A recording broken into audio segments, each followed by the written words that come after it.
ঠাস করে একটা শব্দ হলো। শব্দটা শুনে বুঝতে বাকি রইল না আমাদের এই থাপ্পড়টা কারো মুখে মেরেছে। এবার কার মুখে থাপ্পড়টা পড়েছে আমরা একটু দেখি। এবার সামনে তাকিয়ে দেখি একটা ছেলে মুখে হাত দিয়ে দাঁড়িয়ে আছে, তার সামনে একটা মেয়ে দাঁড়িয়ে আছে। মেয়েটা অনেক সুন্দরী ও আধুনিক, কেননা সচরাচর মেয়েটা যা পরে ওই মেয়েটা যে সে অনুযায়ী একটু বেশি আধুনিক। চলুন মেয়েটি কেন ছেলেটিকে থাপ্পড় মেরেছে তা দেখে আসি। তুমি আমাকে মারলে? এই তোকে মারবো না তো কি করব? একটু আদর করলেই তো পারো। যত বড় মুখ নয় তত বড় কথা তোর, কি করে আসে? আমি তোমাকে ভালোবাসি। আয়নায় কখনো নিজের চেহারা দেখেছিস? আমি জানি আমি একটু কালো, তাই তাই বলে অতটা কালো নয় যে যতটা কালোতে তোমার আকাশকে বিয়ে করলে অসুবিধা হবে। দেখ, তোকে আমি আবারও মানা করছি, আমার পেছনে ঘুরঘুর করে নিজের সময় তুই নষ্ট করিস না। তাই ভালো হবে আমার পেছনে ঘোরা বন্ধ করে দে। যদি না করিস তবে মাত্র থাপ্পড় দিয়েছি, যদি আমার কথা না শুনিস তাহলে আমি তোকে মেরেই ফেলবো। তাই ভালো হবে। আকাশের কথায় ইরা এবার একটু অবাকি হলো, তাই আবার ইরা জিজ্ঞেস করে, তোর দেখি মরার খুব শখ। এতই যখন মরার শখ, তা কোথাও গিয়ে মরে গেলেই তো পারিস। শুধু মায়ের মুখের দিকে তাকিয়ে আমি বেঁচে আছি, নয়তো অনেক আগেই মরে যেতাম। তুই মর অথবা বেঁচে থাক, তাতে আমার কিচ্ছু যায় আসে না। তুই শুধুমাত্র আমার পেছনে ঘুরঘুর করা বন্ধ করে দে। ঠিক আছে, আর তোমার পেছনে ঘুর ঘুর করবো না। শুধু এতটুকু বলবো, একদিন না একদিন তুমি আমার জীবনে অবশ্যই আসবে। তুই স্বপ্নেই দেখতে থাক, তোর সেই স্বপ্ন কখনো পূরণ হওয়ার নয়, কখনোই সম্ভব না সেটা। তাই আমার মুড খারাপ হওয়ার আগে এখান থেকে চলে যা তুই। আকাশ চোখের পানি মুছতে মুছতে চলে আসে ভার্সিটি থেকে। এখন চলুন আপনাদের আকাশ ও ইরার সম্পর্কে কিছু তথ্য দেই, কারণ গল্প পড়ার জন্য এই তথ্যগুলো আপনাদের জানা অনেক জরুরি। কেননা না জানলে গল্পটা পড়ে কিছু বুঝতে পারবেন না। আগে তাহলে আকাশের সম্পর্কে কিছু বলে আসি। আকাশ হচ্ছে গল্পের নায়ক ও পুরো নাম পারভেজ হোসেন আকাশ। আকাশের পরিবারে ওর মা ও ভাই এবং ভাবি, মোট 4 জনের ওদের বসবাস। আকাশ অন্য সব ছেলের থেকে একটু কালো, তবে সত্যিকারে আকাশের মুখ কালো হওয়ার একটা ঘটনা আছে যা আমি আপনাদের পরে জানাবো।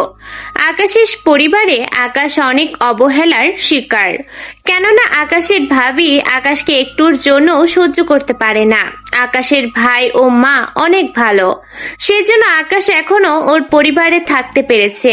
এখন তো আকাশের সম্পর্কে কিছু তথ্য জানতে পারলেন, এবার চলুন গল্পের নায়িকা ইরার সম্পর্কে আপনাদেরকে জানাই। ইরা গল্পের নায়িকা। ইরার আরো একটা ছদ্মনাম আছে, সে নামটা হলো নুসরাত জাহান ইরা। ইরা অনেক রাগী আর বদমেজাজি, তার সাথে একটু অহংকারী, কেননা ও অনেক সুন্দরী বলে ও নিজের রূপ নিয়ে অহংকার করে। ইরা ওর বাবা মায়ের একমাত্র বড় মেয়ে। ইরার ছোট্ট একটা বোনও আছে। এখন চলুন গল্পে ফিরে যাই। স্যার, আপনি কাঁদছেন? তুমি এখানে কেন? স্যার, আমি তো কিছু কাজে এসেছি ভার্সিটিতে, কিন্তু আপনি কাঁদছেন কেন? সে অনেক কাহিনী, এখন বলতে পারবো না। ঠিক আছে স্যার, আপনি তাহলে কবে ফিরে আসবেন? যেদিন আমার আবার আগের চেহারা ফিরে পাবো সেদিন আমি আবারও আসবো। ঠিক আছে স্যার, যদি কখনো আপনার প্রয়োজন হয় আমাদের সাথে অবশ্যই যোগাযোগ করবেন। আমি ও আমার টিম আপনার সহায়তায় অবশ্যই থাকবো। আচ্ছা, আমি তাহলে বাসায় যাচ্ছি। এইদিকে আকাশ বাসায় চলে আসে। বাসায় এসে নিজের রুমে আসে। রুমে এসে ওর মাকে ডাকে, মা, মা কোথায় তুমি? এই তো আমি। কি হয়েছে বাবা, তোর মুখ এমন কেন দেখাচ্ছে? মা কিছু হয়নি, আমাকে খেতে দাও। তুই নিচে আয়, আমি তোর জন্য খাবার দিচ্ছি। ভাবি কোথায়? তুই এসেছিস বলে রুমে চলে গিয়েছে। জানি আমি মা, আমার চেহারা কালো বলে আমার দিকে তাকাতে উনি পারছে না। তেমন কিছু না আকাশ। মা আমি জানি, তাছাড়া তুমি চিন্তা করো না।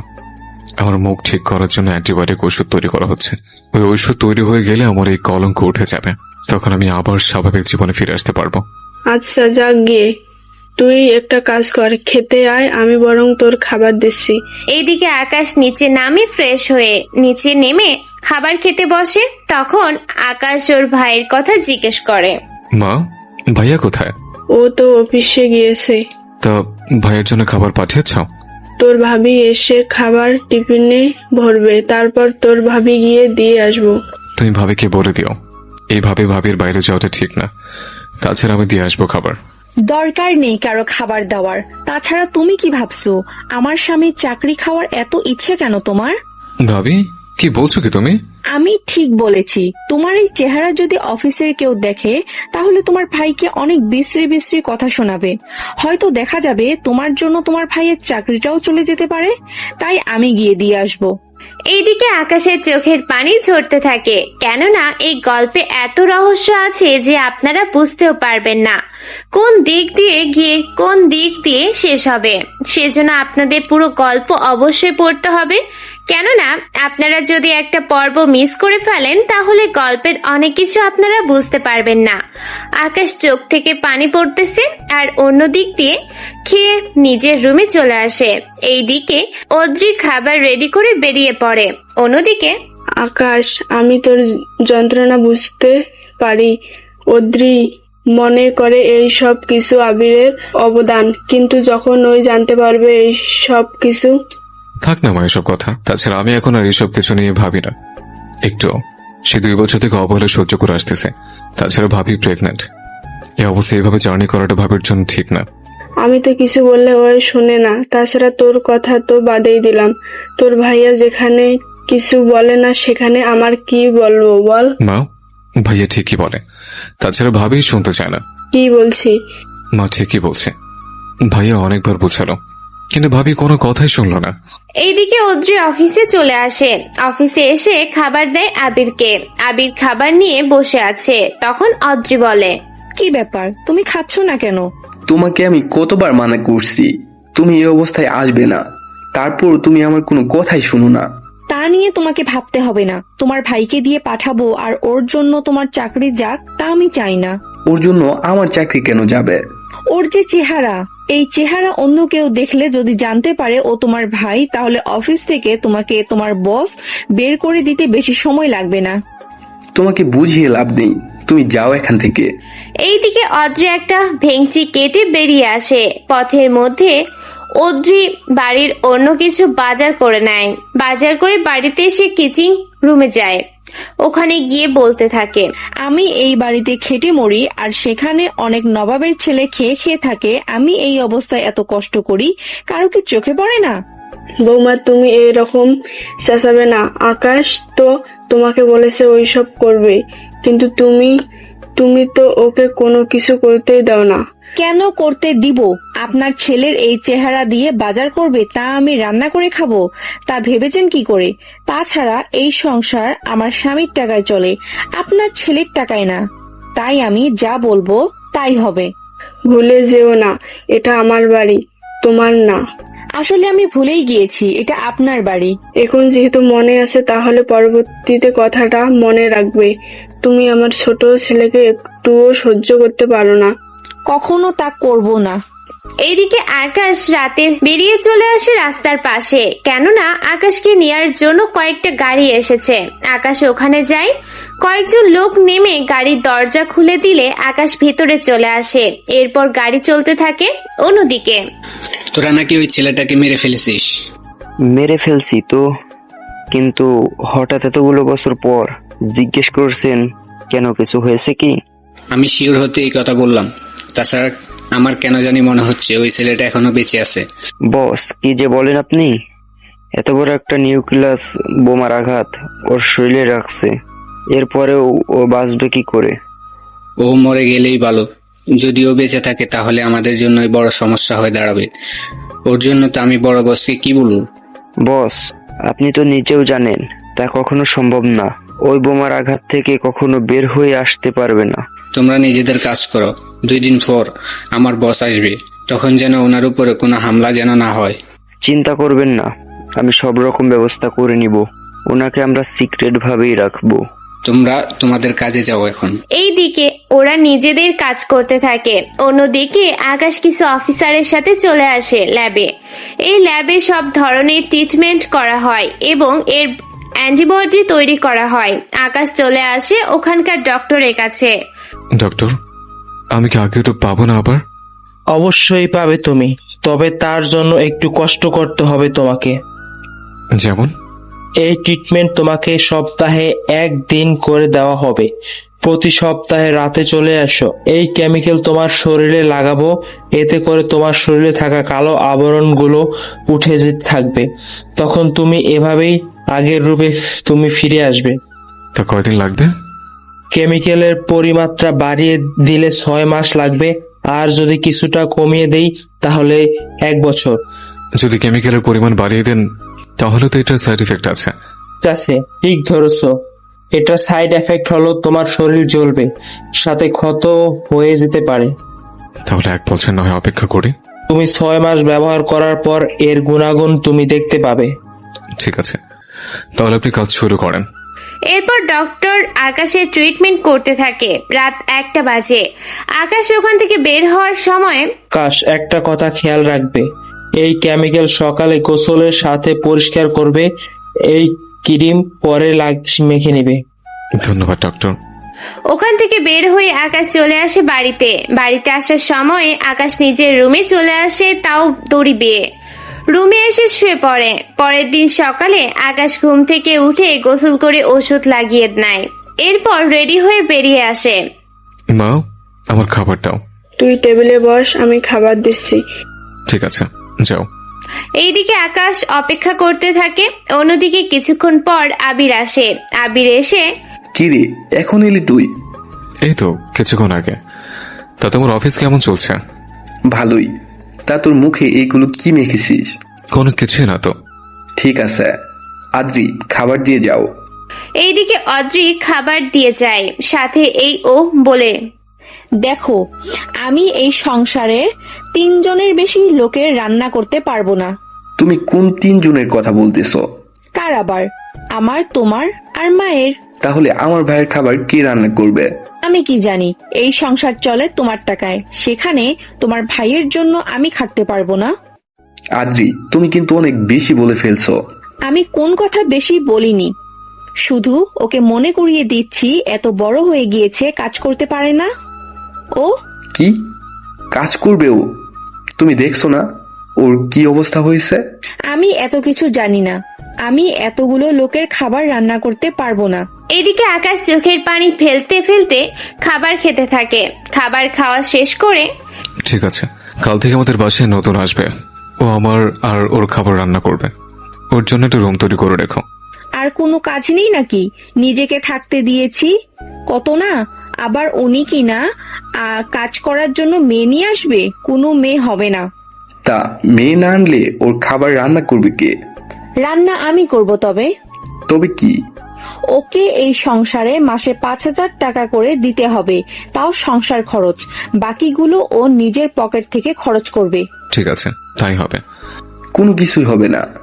তুমি যদি সবার জন্য রান্না করতে পারো তাহলে এই বাড়িতে থাকবে, যদি না পারো তাহলে তুমি এই বাড়ি থেকে চলে যাও। কি? তুমি আমাকে এই বাড়ি থেকে চলে যেতে বলছো? হ্যাঁ বলতেছি, এটাই শেষ কথা। ভালো লাগলে থাকবে, নয়তো চলে যাবে। আকাশ, তুই মন খারাপ করিস না। ভাই, আমি তাহলে এখন ভার্সিটি যাই। আমি তোকে নামিয়ে দিই, চল। এইদিকে ওরা বেরিয়ে পড়ে। অন্যদিকে অদ্রি রাগে নিজের রুমে চলে আসে। ওই ছেলেকে নিজেকে কি ভাবে? আমি তো ওকে এই বাড়ি থেকে বের করেই ছাড়বো, দরকার হলে যতটা নিচে না নামতে হয় আমাকে। অন্যদিকে আকাশকে ভার্সিটির সামনে নামিয়ে দিয়ে আবির চলে যায় আকাশের দিকে। আকাশ ভার্সিটিতে গিয়ে চলে আসে নিজের রুমে। ওখানে ইরা ওর এই রুমে ছিল। আকাশ যাওয়ার পর ইরা তো আকাশকে নিয়ে হাসি ঠাট্টা করতেছে। দেখ, ওই বিশ্রী ছেলেটা এসেছে, কেন যে স্যার ওকে এখানে পড়ার অনুমতি দিয়েছে বুঝতে পারি না। কিছুক্ষণ পর স্যার এসে ওনার লেকচার শুরু করলো। স্যার লেকচার দিয়ে দেখিয়ে যায়। অন্যদিকে আকাশ যখন রুম থেকে বের হচ্ছিলেন তখন ইরার সাথে ধাক্কা লাগে। এতে করে ইরা গিয়ে আকাশের মুখে একটা থাপ্পড় মারে। আকাশ মুখে হাত দিয়ে দাঁড়িয়ে আছে। তখন ইরা বলে, এই ছোট লোকের বাচ্চা, তোর সাহস কি করে হয় আমার সাথে টাচ লাগার? দিলি তো আমার শরীরটা নোংরা করে। তোদের মতো ছেলেকে ভার্সিটিতে ঢুকতে দেয় কে? হ্যাঁ, দেখুন, আপনি কিন্তু একটু বেশি করতেছেন। কি? তোর যত বড় মুখ নয় তত বড় কথা। দে আর একটা চড় ওকে, আমাদের সাথে এমন ভাবে কথা বলার জন্য। না রে, সবে মাত্র একটা দিলাম, আরেকটা না হয় তুই দে। আমি ওকে মেরে আমার হাত নোংরা করতে চাই না। ঠিক আছে, তাহলে আমি না হয় থাপ্পড়টা দিই। নদী আকাশের মুখে থাপ্পড় দিতে যাবে। আকাশ নদীর হাত ধরে ফেলে, উল্টো নদীকে একটা থাপ্পড় দেয়। এতে করে ইরা, নদী সহ ভার্সিটিতে থাকা বাকি সবাই অনেক অবাক হয়। এই তোর এত বড় সাহস, তুই আমাকে মেরেছিস? আমি তো তোকে ছাড়বো না আজকে। তোকে যদি আমি আজকে হসপিটালে না পৌঁছাতে পারি, তাহলে আমার নামও নদী না। তোর ভাইকে কল দিয়ে আসতে বল। এখনই দিচ্ছি, তুই এখানে দাঁড়িয়ে থাক, তারপর দেখ তোর কি হাল করি। আমিও দেখি তুই আমার কি কি হাল করিস। শুধু 10 মিনিট অপেক্ষা কর, তারপর বুঝতে পারবি আমি কি জিনিস। এইদিকে আকাশ বসে আছে, অন্যদিকে নদী কাকে যেন কল করেছে। কিছুক্ষণ পর দুইটা গাড়ি ভার্সিটিতে ঢুকে। ওই গাড়ি থেকে 12 জন লোক নামে। ওরা নেমে নদীর কাছে আসে। কি হয়েছে ম্যাডাম, আমাদের ডেকেছেন? তোমাদের সামনে যে ছেলেটা আছে, ওকে এমন মার মারবে যেন 2 মাসও হসপিটাল থেকে বের হতে না পারে। ম্যাম, আপনি কোনো চিন্তা করবেন না, আপনি এখান থেকে যান, আমি ব্যাপারটা দেখতেছি। ইরা, চল আমরা যাই, ওরা ওকে উচিত শিক্ষা দিবে। এইদিকে ইরা ও নদী ওরা দুজনে গাড়ি নিয়ে বেরিয়ে যায়। অন্যদিকে আকাশ এখনো বসে আছে, তার সাথে ওদের দিকে তাকিয়ে আছে।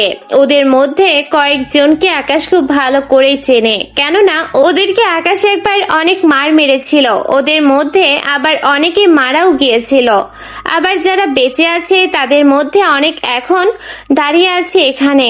আকাশ ভালো করেই জানে ওদের কোন জায়গায় মারলে ওরা সবচেয়ে বেশি কষ্ট পাবে। তার সাথে হসপিটালেও ওদের যেতে হবে। আকাশ বসা থেকে উঠে গিয়ে ওদের সামনে যায়। তোর সাহস দেখে তো সত্যিই অবাক হচ্ছি। এখনো তো সাহসের কিছু দেখালাম না। যেখানে আমাদের দেখে সবাই ভয় পায়, সেখানে তুই আমার সামনে দাঁড়িয়ে আছিস, এটা ভাবে অবাক হচ্ছি। তা তোরা কি এইভাবে কথা বলতে থাকবে নাকি মারামারিও করবে? সত্যিই তোর সাহস আছে। এই, তোরা এখনো দাঁড়িয়ে কি দেখছিস? মার ওকে। ওরা সবাই মিলে আকাশকে মারার জন্য আসে। আকাশ উল্টো ওদের সবাইকে মারতে থাকে। ওরা অনেকে মার খেয়ে মাটিতে শুয়ে আছে, কিছু লোক এখনো মার খাওয়া বাকি আছে। কিরে, থেমে গেলি কেন? তুই কে বলতো? তা জেনে কি করবি তুই? তোর মারার স্টাইল আমার থেকে পরিচয় হচ্ছে। তা শুধুই কি কথা বলতে থাকবি নাকি মারামারি করবে? লোকগুলো ফালাতে যাবে, আকাশ ওদেরকে দৌড়ে দৌড়ে মারতে থাকে। ওরা মার খেয়ে পড়ে থাকে। কিছুক্ষণ পর ওরা সবাই মাটিতে শুয়ে আছে। অন্যদিকে একটা লোক আকাশের মাথায় বাড়ি দেয়। বাড়ি খেয়ে আকাশের মাথা থেকে রক্ত পড়তে শুরু করে। তবু ও আকাশ থেমে থাকেনি, ওদের মারতে থাকে। ওরা মার খেয়ে পড়ে থাকে। এইদিকে আকাশও মাটিতে শুয়ে আছে। অন্যদিকে রবি তখন ভার্সিটিতে আসে। রবি আকাশকে দেখে দৌড়ে কাছে আসে। স্যার, স্যার, কি হয়েছে আপনার? আর এরা কারা? পরে জানাবো, আগে আমাকে হসপিটালে নিয়ে চলো। চলুন স্যার, এখনই নিয়ে যাচ্ছি। এইদিকে আকাশকে হসপিটালে নিয়ে যায়। রবি হসপিটালে নিয়ে যাওয়ার পর রবি আকাশের ভাইকে কল দেয়। এইদিকে ডক্টর জানায়, ওনাকে এখনই অপারেশন করতে হবে। তা করুন, সমস্যা কি? আগে টাকা জমা করুন, তারপর অপারেশন শুরু করব। এই, তোরা ডক্টর না কষাই, রোগীকে যেখানে সুস্থ করবি তা না করে তুই টাকা ছাড়া অপারেশন করবি না? যদি ওনার কিছু হয় আমি তোকে বাঁচতে দিব না, তাই এখনই অপারেশন করবি, নয়তো তোকে আমি বাঁচিয়ে রাখবো না। আপনি বন্দুক নিচে নামান, আমি এখনই অপারেশন করতেছি। মনে রাখবেন, ওনার যদি কিছু হয় তাহলে আপনি তো মারা যাবেন, তার সাথে আপনার পরিবারও। এইদিকে ডক্টর একদিক দিয়ে আকাশের অপারেশন করতেছে, অন্য দিক দিয়ে একজন নার্স পুলিশকে কল দেয়। কিছুক্ষণ পর পুলিশও আসে, তার সাথে অপারেশনও শেষ হয়ে যায়। অপারেশন শেষ হওয়ার পরে অপারেশন সাকসেস। রবি ডক্টরের সাথে কথা বলতেছে। অন্যদিকে আবির হসপিটালে চলে আসে। আবিরের পিছনে পিছনে পুলিশও ওখানে চলে আসে। পুলিশ এসে রবির হাতে হাত করা পরিয়ে দেয়। এতে রবি তো অবাক হয়, সাথে আবিরও। কি ব্যাপার অফিসার, আপনি ওকে অ্যারেস্ট কেন করেছেন? ওনার কাছে বন্দুক আছে, তাছাড়া ইনি ডক্টরকে মারার হুমকিও দিয়েছে। কিন্তু কেন দিয়েছে তা তো জিজ্ঞেস করবেন। দেখুন, ওনার কাছে বন্দুক আছে, তাই আমরা ওনাকে অ্যারেস্ট করব। কিন্তু উনি কে? ওনাকে তো চিনলাম না। আমি আপনার ভাইকে হসপিটালে নিয়ে আসি, কিন্তু ডক্টর টাকা না পেলে নাকি চিকিৎসা করবে না, তাই আমি বাধ্য হয়ে ওনাকে হুমকি দিছি। ডক্টর দেখুন, আপনাদের কাজ হচ্ছে মানুষকে বাঁচানো, টাকার জন্য কাউকে মৃত্যুর মুখে ফেলে দিতে আপনারা পারেন না। তাই আগে চিকিৎসা করেন, তারপর বাকিটা দেখা যাবে। কিন্তু মিস্টার রবি, আমাদের কিছু করার নেই। আপনার কাছে বন্দুক পাওয়া গিয়েছে, তাই আপনাকে আমরা অ্যারেস্ট করব। আমার ভাইয়ের জন্য আপনার এত বড় ক্ষতি হয়ে গেল? চিন্তা করবেন না, আমি পুলিশ স্টেশনে যাব আর চলে আসব। কিন্তু কি করে আসবে? তাছাড়া তুমি কি? তোমাকে তো চিনতে পারলাম না। আকাশ স্যার আমাকে চিনে। আমি তাহলে যাচ্ছি, শুধুমাত্র যাব আর আসব। তাছাড়া কল দিলে তো এখান থেকে যেতেই হবে না? আসলে আপনার পরিচয় কি? রবি পকেট থেকে একটা কার্ড বের করে পুলিশ অফিসারকে দেখায়। উনি কার্ড দেখে রবিকে সেলুট করে। সরি স্যার, আমাদের ক্ষমা করে দিন, আমরা চলে যাচ্ছি। ঠিক আছে, যান। তাছাড়া আপনারা আমাদের দায়িত্ব পালন করছেন, এবার আপনারা আসতে পারেন। পুলিশ চলে যায়, অন্যদিকে আকাশও চলে যায়। অন্যদিকে ওরা অপেক্ষা করতে থাকে। রাতের বেলায় আকাশের জ্ঞান ফিরে। আকাশ তাকিয়ে দেখে আবির ও রবি পাশে বসে আছে। আকাশের জ্ঞান ফিরতেই উঠতে হবে না, মাকে আমি এখন ও বলিনি। তাছাড়া মা জানলে আরো বেশি চিন্তা করতে থাকবে। তাছাড়া তোকে আমি কালকে নিয়ে যাব। ঠিক আছে রবি, তোমার এখন বাসায় যাওয়া দরকার। ঠিক আছে স্যার। রবি চলে যাওয়ার পরের দিন আবির আকাশকে নিয়ে বাসায় আসে। বাসায় আসতেই আকাশের মা এসে জড়িয়ে ধরে। কি হয়েছে তোর? এই সব কি করে হলো? তেমন কিছু না, ঠিক হয়ে যাবে। বাহিরে মারামারি করে এখন বাড়িতে আসা হচ্ছে। কে তো আমি খেটে মরি, তার ওপর এই আরেকটা ঝামেলা। কোন দুঃখে যে তোমাকে বিয়ে করে এই বাড়িতে এলাম আমি। আকাশ কোনো কথা বলেনি, কারণ এই কথাগুলো শুনতে শুনতে আকাশের অভ্যেস হয়ে গিয়েছে। আকাশ নিজের রুমে যাবে, আবির আকাশের হাত ধরে নিয়ে যেতে থাকে। আকাশ ভালো করেই জানে এখন যদি আবার আবির কিছু বলে তাহলে ওর ভাবি এখানে সমস্যার সৃষ্টি করবে। তাই জন্য আকাশের আবির চুপ করে আছে। রুমে নিয়ে গিয়ে আকাশকে বসিয়ে দেয়। তুই এখানে থাক, আমি আসতেছি। কোথায় যাবে ভাইয়া? তোর জন্য খাবার আনতে। তাছাড়া তুই কিছু খেতে পারিসনি, তাই তোর জন্য খাবার নিয়ে আসতেছি। আবির নিচে যায়। অন্যদিকে আবির খাবার দিয়ে আসে। খাবার নিয়ে গিয়ে আকাশকে খাইয়ে দেয়, সাথে ওষুধও। খাবার শেষে আকাশ ঘুমিয়ে পড়ে। পরের দিন সকালে আকাশ ঘুম থেকে উঠে দেখতে পায় আবির মন খারাপ করে বসে আছে। তাই আকাশ জিজ্ঞেস করে, ভাইয়া কি হয়েছে? তোর ভাবির ছোট বোন আসবে। এটা তো ভালো কথা, কিন্তু এতে সমস্যা কোথায়? ও এখানে 1 মাসের মতো থাকবে। তা তো বুঝতে পারলাম, এরপরে কি হয়েছে তা বলো আমাকে। তোর ভাবি তোকে ওই 1 মাসের জন্য বাড়ি থেকে বের করে দিতে চাইছে। আমি থাকলে সমস্যা কোথায়? তোর এই অবস্থা নাকি ওর বোন দেখতে পারবে না, তাই তোর ভাবি চাই ওর বোন এখানে থাকবে যতদিন, ততদিন তোকে বাড়িতে রাখবে না। এই ব্যাপার, তাতে এত চিন্তা কিসের? আমি না 1 মাস অন্য কোথাও গিয়ে থাকবো। মাথা খারাপ নাকি তোর? এই অবস্থায় তুই এইগুলো কি বলছিস? ঠিকই তো বলেছে, আমি চাই না এখানে কোনো অশান্তি হোক। তুই কোথাও যাবি না, যা হওয়ার পরে দেখব। কিন্তু ভাইয়া, এতে তো আমারই সমস্যা হবে। কি সমস্যা? আমি এখানে থাকলে ভাবির বোন যদি আমার নামে উল্টাপাল্টা কোনো দোষ চাপিয়ে দেয়, তখন তো তোমরা সবই আমাকে খারাপ ভাবতে থাকবে। ওই রকস কিছু হলে তখন দেখা যাবে। তাছাড়া আমি জানি আমার ভাই এরকম কিছু করতে পারে না। তাছাড়া যা হওয়ার তখনই দেখা যাবে। আমি অফিসে যাচ্ছি, তোর ভাবির বোন 1-2 দিনের ভিতরে চলে আসবে। তুই একটু সাবধানে থাকিস। ঠিক আছে ভাইয়া, তাই হবে। আবির অফিসে চলে যায়। আকাশ অনেক ভোর হচ্ছিল, তাই বসে বসে টিভি দেখতেছিল। তখন অদ্রি রুমে আসে। ও, তোর ভাই তোকে কিছু বলছে কি? বলেছে। তাহলে বিকেলেই বের হয়ে যাবি। কেন বের হব? কেন বের হবি মানে? আবির কি তোকে বলেনি আমার ছোট বোন আসবে? ভাইয়া তো বলেছে। তাহলে বের কেন হবি না?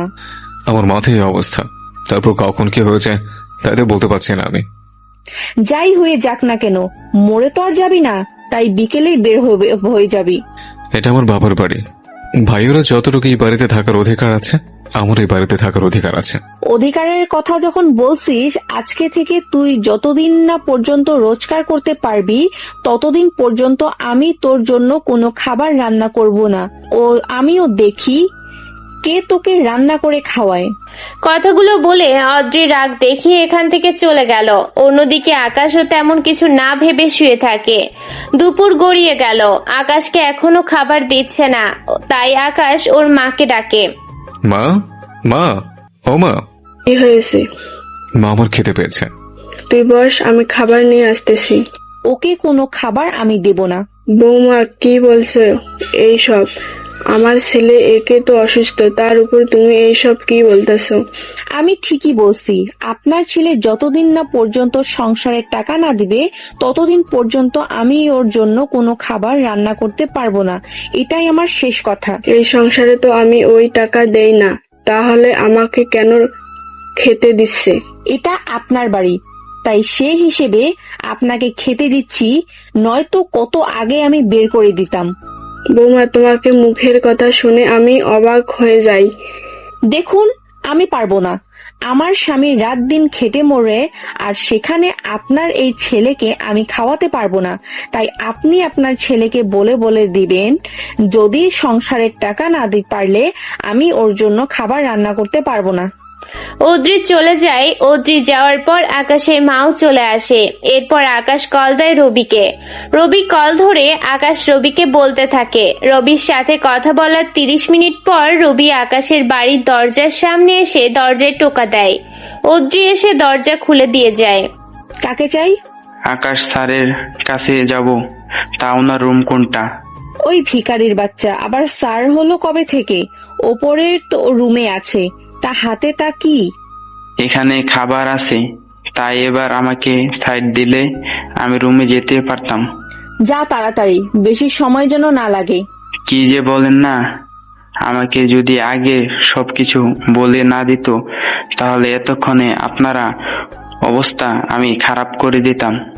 ওহ, তাই বলেন? কি আমাকে কথাটা বলছিস তুই? আপনাকে কেন বলতে যাব? আচ্ছা, স্যারের খাওয়ার সময় যাচ্ছে, ওনাকে খাওয়াতে হবে আমার। যা তাড়াতাড়ি। রবি খাবার নিয়ে আসে। আকাশ খাবার খাচ্ছে। আকাশ রবিকে সবকিছু বলতে থাকে, সাথে খাবারও শেষ করে। সবটা শুনে রবি বলে, স্যার, একটা কথা বলার ছিল। কি কথা? 1 মাস পর একটা মিশন আছে, যদি আপনি ওই মিশনে আমাদের সাথে যেতেন।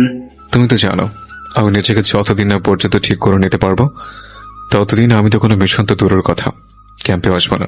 কিন্তু স্যার, আপনাকে যেতে আসতেই হবে। এই মিশন আপনাকে ছাড়া হবে না। তোমাদের বড় স্যারকে বলো আমার সাথে যেন যোগাযোগ করে। ঠিক আছে স্যার, আমি বড় স্যারকে বলবো। ঠিক আছে। পরের দিন সকালে বড় স্যার আকাশকে কল দেয়। আকাশ ওনার সাথে কথা বলার জন্য বারান্দায় যায়। জি স্যার, বলেন। কেমন আছো আকাশ? আপনি তো ভালো করে জানেন আমি কেমন আছি। তা তো জানি, তা তোমার উপর অ্যাটাক করছে কে? ওরা তেমন মাফিয়া গ্রুপের না, ওরা ভার্সিটির ছাত্র। ওরা তোমার উপর অ্যাটাক কেন করছে? সে অনেক কাহিনী। এখন তুমি আসছো তো? কিন্তু স্যার, একবারে মিশনে গিয়ে আমি নিজের শরীরের রং হারিয়েছি। এবার তেমন কোনো কিছু হবে না। এবার এর যে শক্তিশালী পোশাক আমরা বানিয়েছি, যা 1000 ডিগ্রি তাপ সহ্য করতে পারবে। এই অবস্থায় তোমার কোনো ক্ষতি হবে না। কবে আসতে হবে আমাকে? তোমার তো মাথায় আঘাত, তুমি 10 দিন পর এসো। এরপর তুমি একটু ট্রেনিং করবে। এতদিন না থাকায় তোমার ট্রেনিং চালু নেই, তাই এখন তুমি ট্রেনিং করতে পারবে। ঠিক আছে স্যার, তাই হবে। আমি তাহলে চলে আসবো। তুমি তাহলে চলে এসো। তোমাকে ওই দেশে না আমেরিকায় গিয়ে মিশন করতে হবে। অন্য দেশে গিয়ে মিশন কি করে? চিন্তা করো না, ওই দেশে লোকেরাই তোমাকে নিবে। তার বিনিময়ে তোমরা যদি মিশন শেষ করতে আসতে পারো তাহলে ওরা তোমাকে আমাদের দেশে 1 কোটি টাকা দিবে। যদি তোমাদের আহত বা অন্য কিছু হয় তবুও পাবে। তো ওই দেশের আর্মি কি আমাদের সাথে থাকবে? হ্যাঁ, তোমরা এখান থেকে যাবে 10 জন, তাছাড়া ওই দেশের আর্মি যাবে 50 জন। তুমি ওই দেশে যাওয়ার পর ওরাই বাকিরা দেখবে। ঠিক আছে, আপনি তাহলে কাগজপত্র তৈরি করতে থাকেন। স্যারের সাথে কথা বলে আকাশ ঘুমিয়ে পড়ে। পরের দিন সকালে আকাশ ঘুম থেকে উঠে তৈরি হয়ে বেরিয়ে পড়ে। রাস্তা দিয়ে হাঁটছিল, তখন ইরা গাড়ি দিয়ে আকাশকে ধাক্কা দিতে গেলে আকাশ সামনে থাকা বাইককে দেখতে পায়, তাই সাথে সাথে ওখান থেকে সরে যায়। আকাশ সরে যাওয়ার পর ইরা গাড়ি না থামিয়ে চলে যায়। আকাশ ভার্সিটিতে এসে ইরা ও নদীর কাছে আসে। তোমরা দুজন চাওটা কি? কি চাই তুই কি বুঝিস না? ওই দিনের ঘটনার পর তুই ভুলে গেলি কি করে? ভুলিনি আমি। তা আমাকে এটা বলো এখন, আমাকে মেরে তোমাদের লাভটা হবে কি? অনেক লাভ হবে। কি লাভ একটা শুনি।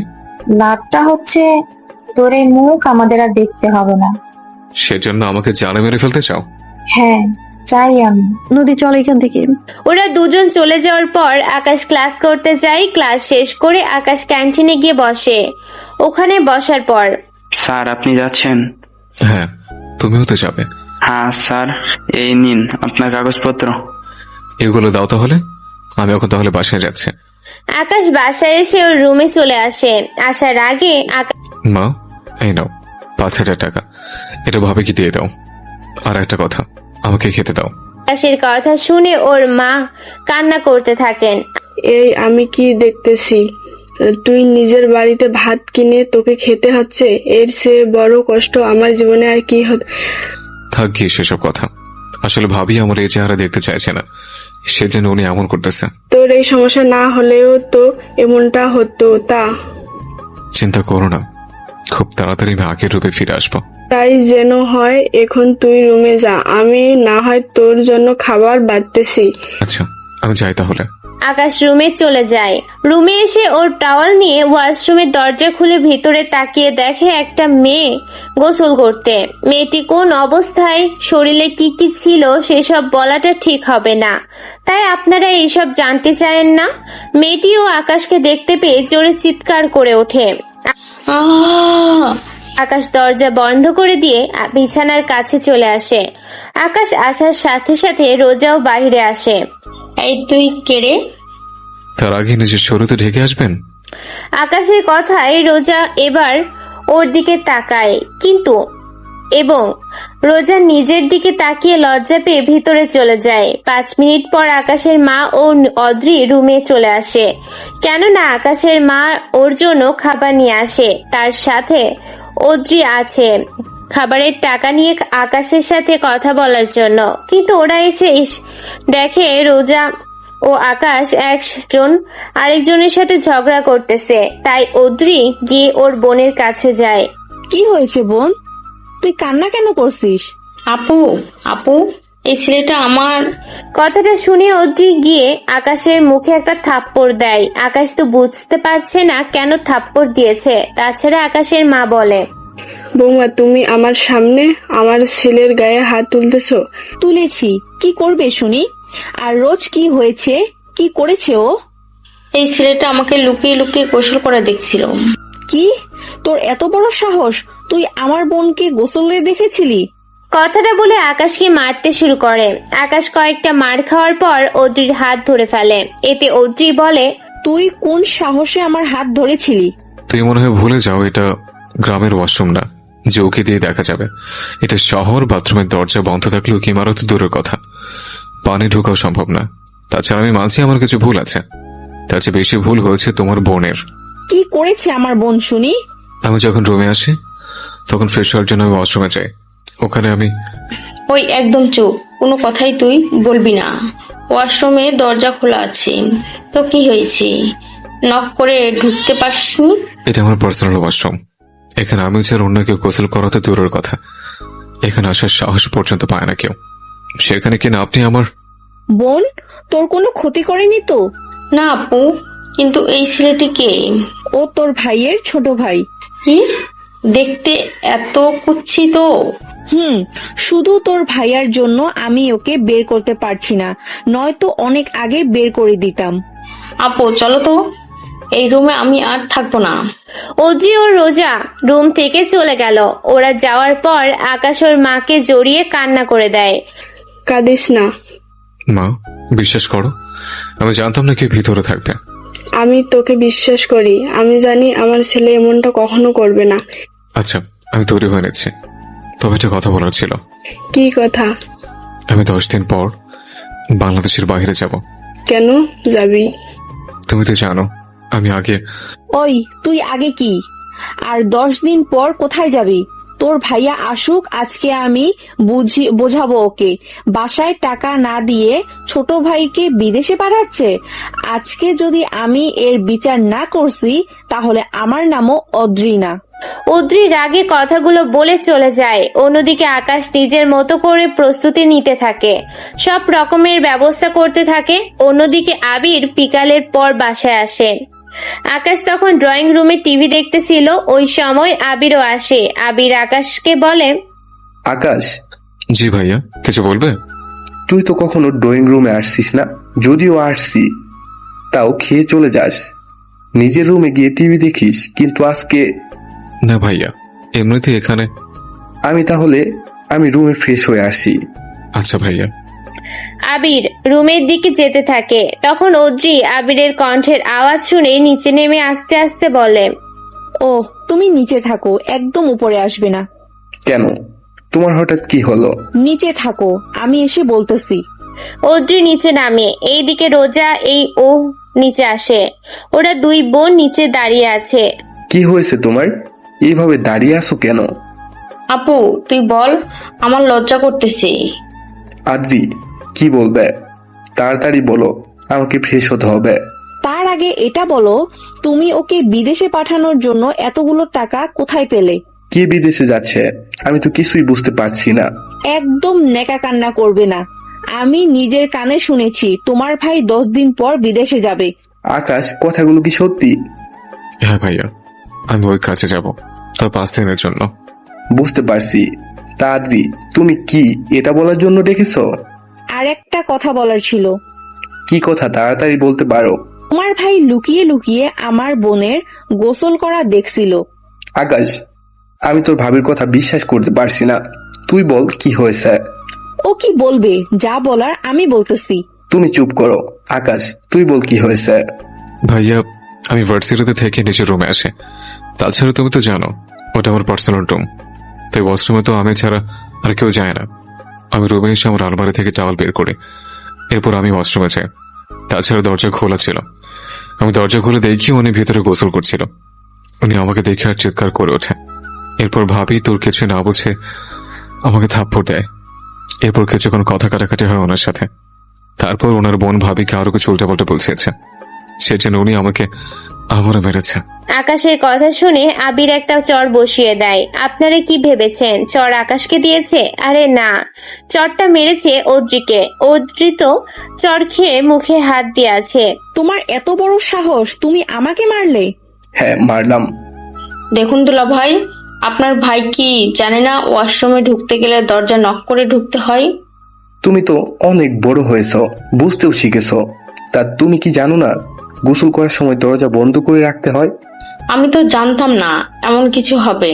তাহলে আদ্রি, তুমি শুধু শুধু আমার ভাইকে মেরেছো, আর এই জন্য আকাশের কাছে ক্ষমা চাও। কি, তুমি আমাকে ক্ষমা চাইতে বলছো? হ্যাঁ বলছে। আর রোজ এরপর থেকে যদি আমার ভাই নিয়ে উল্টাপাল্টা কোনো কথা বলে তাহলে কিন্তু তোমাদের জন্য একদম ভালো হবে না। কথাটা মনে রাখবে। এখন ক্ষমা চাও। থাক ভাইয়া, লাগবে না, আমি রুমে যাচ্ছি। এইদিকে আকাশ ক্যাম্পে গিয়ে ট্রেনিং করতে থাকে। কিছুদিন ট্রেনিং করে 10 দিন পর। ভাইয়া আমি যাচ্ছি। কোথায় যাচ্ছিস? ভাই আমি আমেরিকায় যাচ্ছি, সেখানে 3 দিন থাকবো।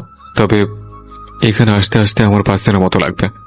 সাবধানে থাকবি, নিজের খেয়াল রাখবি। তবে একটা কথা। কি কথা? আমি যদি ফিরে না আসি তাহলে মায়ের খেয়াল রেখো। এইদিকে অদ্রি ও রোজা তাকিয়ে আছে, সাথে বলা বলি করতেছে। আপদটা বিদায় হয়েছে, অনেক ভালো হয়েছে। রোজা, তুই এবার শান্তিতে থাকতে পারবি। হ্যাঁ, তোমার যে দেবর, আল্লাহ জানে ওরা আমার দেবরকে দেখে ভয় পায় নাকি। তাহলে তো ভালোই হবে, ওকে ওখান থেকে তাড়াতাড়ি বের হতে হবে। আপনাদের মধ্যে আকাশকে? জি, আমি আকাশ। কেন? স্যার, আমি রাশেদ, এখানকার স্পেশাল টিমের প্রধান। আর আমাকে বলা হয়েছে আপনাকে যেন ফলো করি এবং আপনার কথা মতো যেন সব কিছু করি। কিন্তু স্যার, একটা কথা বলবো কি? কি কথা বলো? স্যার, আপনার এই অবস্থা কি ওই ঠিকই ধরেছ। কথাটা বলা মাত্রই রাশেদ গিয়ে আকাশের পা ছুঁয়ে সালাম দেয়। ধন্য আমি স্যার, আপনাকে আমার কাছে পেয়ে সত্যি আজকে আমি নিজেকে ধন্য মনে করি। এখন তাহলে যাওয়া যাক। Sure sir. ওরা যেতে থাকে। পথে আকাশ ওদের সাথে কথা বলতে থাকে। পথে কথা বলতে আকাশ মিশন সম্পর্কে অনেক তথ্য পায়। সে তথ্যগুলো আকাশ আয়ত্ত করতে থাকে। সবটা শেষ গাড়িগুলো থেমে যায়। আমরা কি চলে এসেছে? না তো, এখানে কোনো গাড়ি থামালো?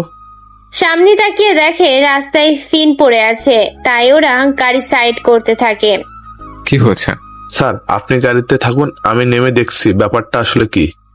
দেখুন তাহলে কি সমস্যা? যদি বেশি সমস্যা হয় তাহলে আমাকে অবশ্যই বলবেন। কোনো সমস্যা হবে না, আপনি অপেক্ষা করুন। এইদিকে ওরা গাড়ি থেকে নামে।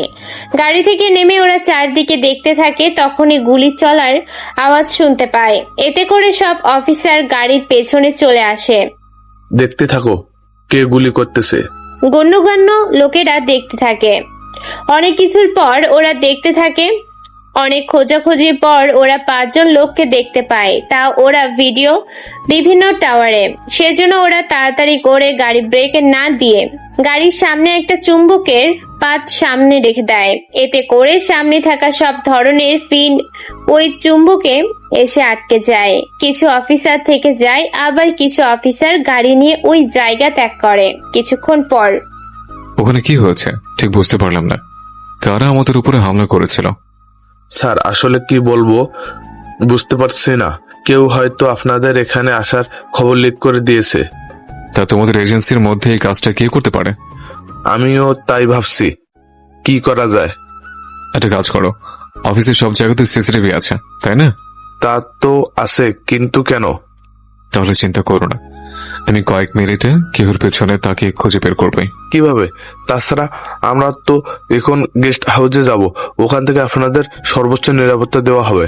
যেখানে আমরা এসছি দেশের শত্রু বিনাশ করতে, এখন সেখানে যদি আমাদেরকেই এমন সিকিউরিটি দিয়ে রাখা হয় তাহলে কি হবে একটু ভেবে দেখছেন কি?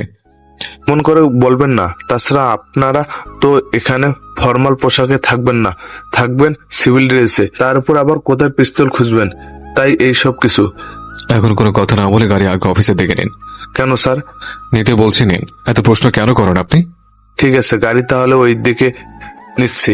কিছুক্ষণ পর ওনারা অফিসে আসে। অফিসে এসে সবার সাথে কথা বলতে থাকে। সবার সাথে সব রকম কথা শেষ করে আকাশ চলে আসে অফিসারের কাছে। ওখান থেকে ওরা কন্ট্রোল রুমে যায়। স্যার আমরা কিন্তু কন্ট্রোল রুমে কেন যাচ্ছি? কাজ আছে। কি কাজ তাহলে দেখতে পাবেন। ওরা কন্ট্রোল রুমে যায়। ওখানে গিয়ে একটা চেয়ারে বসে পড়ে। পরপর আকাশ সব সিসিটিভির মিনিট দেখতে থাকে। এখানে মোটামুটি আকাশ 30 মিনিটের ভিডিও দেখতে পায়। আমি আসার পর থেকে এখন পর্যন্ত যতগুলো ক্যামেরা যা যা রেকর্ড হয়েছে সবকিছু আমাকে এখনই দেখাও। কিন্তু স্যার ওইগুলো দেখে কি করবেন? তাছাড়া আমাদের তো গেস্ট হাউসে যেতে হবে। তাহলে পেন ড্রাইভে আমি আসার পর থেকে যা যা রেকর্ড হয়েছে সবকিছু আমাকে দিতে থাকো, কোনোটা যেন মিস না হয়। ঠিক আছে, ওকে আমি কথা বলতেছি। 10 মিনিটের মধ্যে সবকিছু দেওয়া শেষ হয়ে গিয়েছে। এবার আকাশ উঠে চলে আসে গেস্ট হাউসে। ওখানে এসে ওরা বিশ্রাম করে। তবে আকাশ বিশ্রাম করার বদলে ল্যাপটপে ভিডিও দেখতে থাকে। ওখানে 5 জনের উপরে আকাশের সন্দেহ হয়, তাই ওই 5 জনের উপর তদারকি করে ওখান থেকে 2 জনকে আকাশ খুঁজে বের করে। রাতে ওরা বিশ্রাম করে। পরের দিন সকালে আকাশ রেডি হয়ে চলে আসে ওদের অফিসে। ওখানে এসে ওখানকার বড় স্যারের সাথে দেখা করে। কেমন আছো তোমরা? জি ভালো। আপনার সাথে আমার কিছু কথা আছে। কি কথা? কথাটা হচ্ছে এই লোকটা কে? ও এখানকার একজন সিনিয়র অফিসার। তাহলে তো আমাদের মিশন থেকে শুরু করো। আমরা কে কি করব, কোন অস্ত্র ব্যবহার করব, এই সব কিছু উনি জানে তাই তো? সে তো জানবেই, কিন্তু তুমি হঠাৎ করে ওর পিছনে কেন পড়ে আছো? তার কারণ আছে। ওখানে এখানে না ডেকে আপনাদের টর্চার রুমে একটু ডাকুন। আসলে কি হয়েছে তা যদি না বলো তাহলে বুঝবো কি করে? ওখানে আসতে বলেন, তারপর আমি বলবো। ঠিক আছে।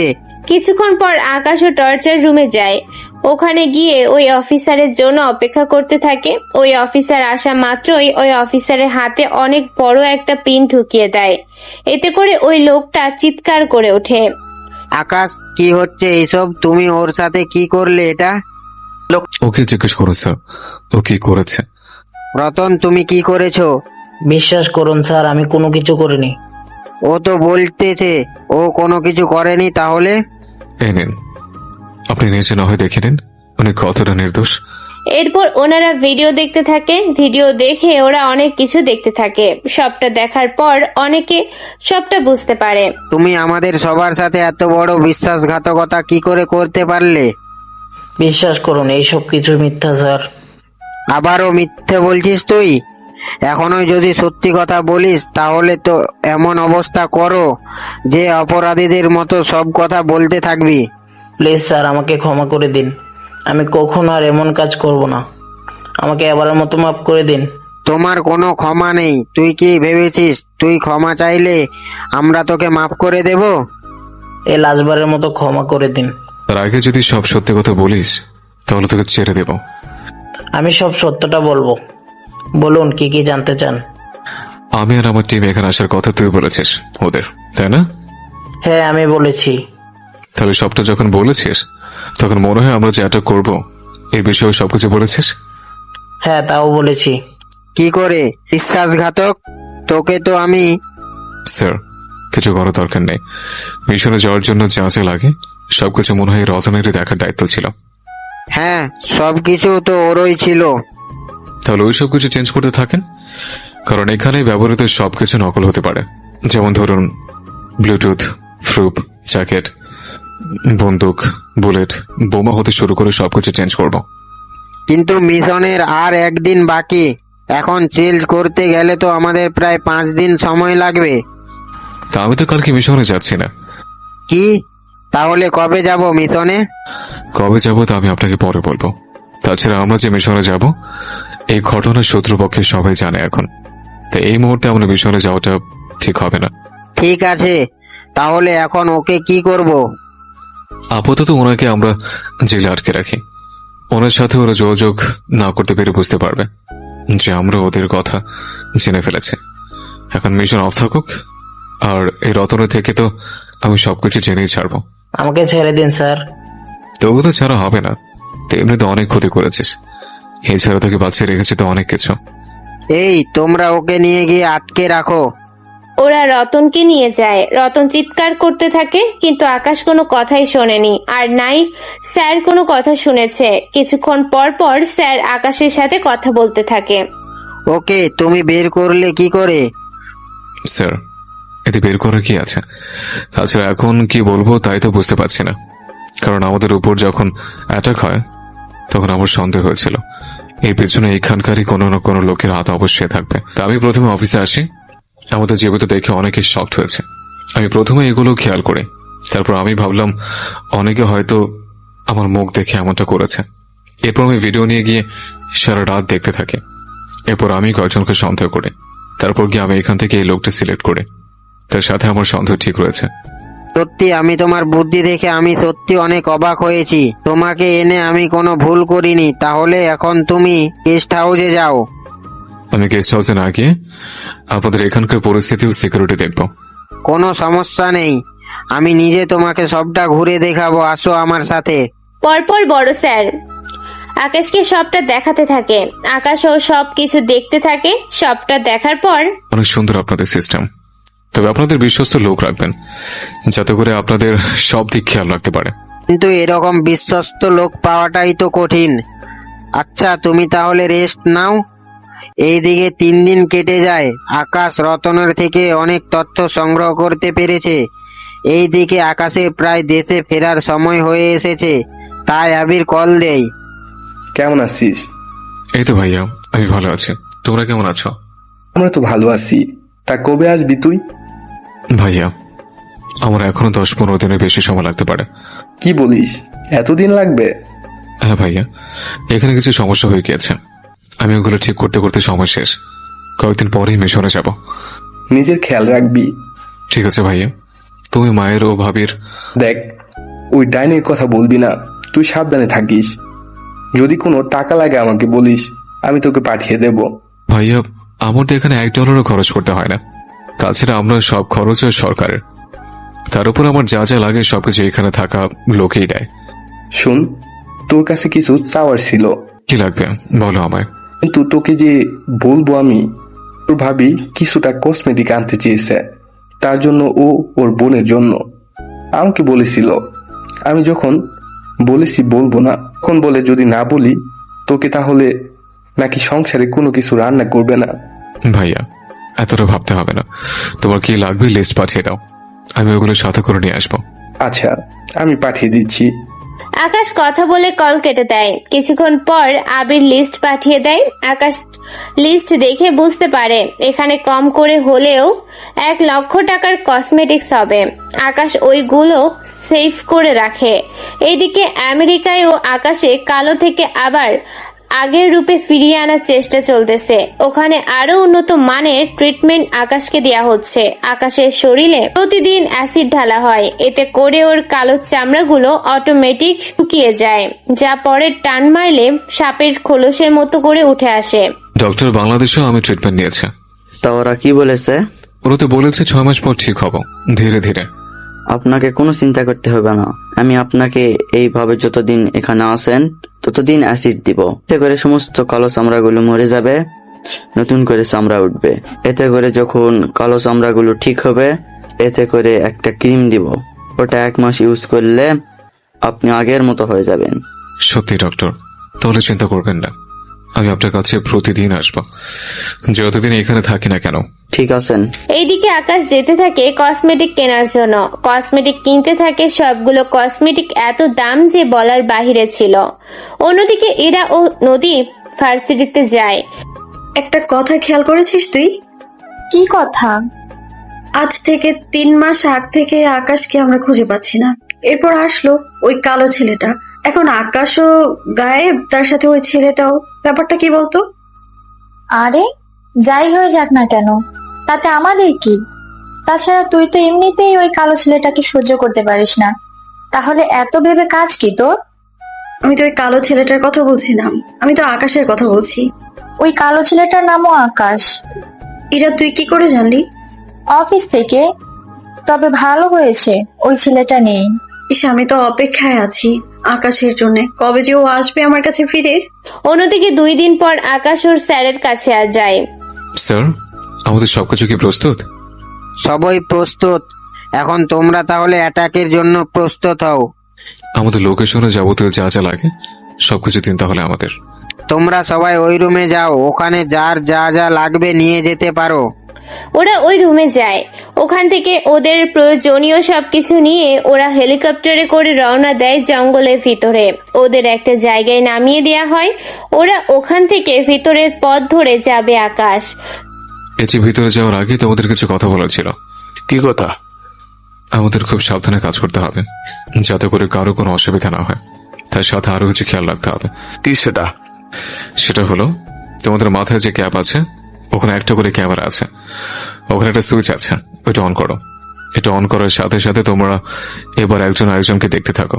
স্যার, আপনাদের সবাইকে তো লাল দেখাচ্ছে। এটাই মূল পয়েন্ট। তোমরা এই ক্যামেরার মাধ্যমে তোমাদেরকে লাল কালারে দেখবে, কিন্তু অন্য সব মানুষকে দেখবে অন্য কালারে। এবং এটা দিয়ে তোমরা যে কোনো কিছুর অস্তিত্ব থেকে শুরু করে মাটিতে কোনো কিছু লুকানো থাকলে তা তোমরা অবশ্যই খুঁজে পাবে। এতে করে তোমরা বিপদে এগিয়ে যেতে পারবে। তার মানে আমরা ওই জিনিসগুলো দেখতে পারবো যে জিনিসগুলো আমাদের জন্য বিপজ্জনক। ঠিক ধরেছ। এখন তাহলে তোমরা আগে চলো। তবে এখানে মোট 2টা ঘাঁটি আছে। এই ঘাঁটিগুলো আমাদের 2 রাতের মধ্যে শেষ করতে হবে। তার আগে আমাদের এখানে বিদ্যুৎ ও নেটওয়ার্ক যেমন ফিট করতে হবে। স্যার, ওদের কাছে যদি স্যাটেলাইট ফোন থাকে তাহলে কি আর করার, আমরা অন্তত এইটুকু ঝুঁকি তো নিতেই পারি। ঠিক আছে, তাই হবে। আমি নেটওয়ার্ক জ্যামের তাহলে অন করে দিলাম, আর বাকি রইল কারেন্ট। এখন আমরা বুঝবো কি করে ওরা কোন জায়গা থেকে এটা তার নিয়েছে। একটা কাজ করো, 2 জন ওই যে একটা টাওয়ার দেখা যাচ্ছে। জি স্যার, দেখা যাচ্ছে। তোমরা 2 জন ওই টাওয়ারে যাবে, তারপর এখানে যতগুলো তার পাবে সবগুলো কেটে দিবে। তবে সাবধান, অনেক বেশি ভোল্ট ওই তারে থাকতে পারে। যদি বেশি সমস্যা মনে করো তাহলে বোম দিয়ে হলেও নষ্ট করে দিও। ঠিক আছে, তাই হবে।